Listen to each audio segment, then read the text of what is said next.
ní lecture yìí. Adúgbò fọlọ́mù kejì mo ti fẹ́ sọ̀rọ̀ yìí ṣé aṣọ méjì náà ló ní because àtijọ́ tí mo ti pàdé àtàtijọ́ máa rí tí mo ti rẹ̀ aṣọ méjì nìkan ni mo ti máa ń wọ̀ láì ṣe mọ́mí ò ní láti fi ọjà bí ló ṣẹlẹ̀ ṣé omi ni mi náà rẹ̀ jù. báwo pé kí n ṣe pé ọ̀rọ̀ kò ní yẹn sí èmi gan tí mo máa sọ fẹ́ tẹ́lẹ̀ bọ̀ ẹnu ẹ̀ ló kọ́kọ́ yá so kejì ìwọ náà change gbọ́dọ̀ kan aṣọ méjì aṣọ mẹ́ta yẹn kó dáa. mo ní lè ṣe àbí ṣe kan mi bẹ́ẹ̀ Daddy, just the ordinary 5,000 naira lè fún mi.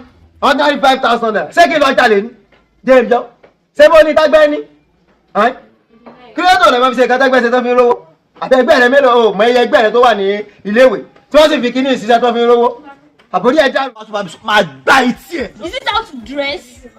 I told you she no be roll with us. Kata. Oga, me I no follow you guys. I no fit follow you guys. Ìwọ ni gbogbo gèlè yìí náà. This girl is not ready. I told you earlier. Ó kò jẹ́ kó máa sọ̀rọ̀. She's not ready at all. Very ugly. Anyways, I don't think I can follow you guys. Bọ̀dá mi, ẹ ti ọkọ́jú sí mi náà kí màá fi ń ti ẹjọ́ sọ̀rọ̀. Yóò ti bọ̀. Ó tún dijọ́ mi. Èmi àti òkúra mọ́. Ó ti bọ̀. Ṣé tí mo wí fún ọ kíá.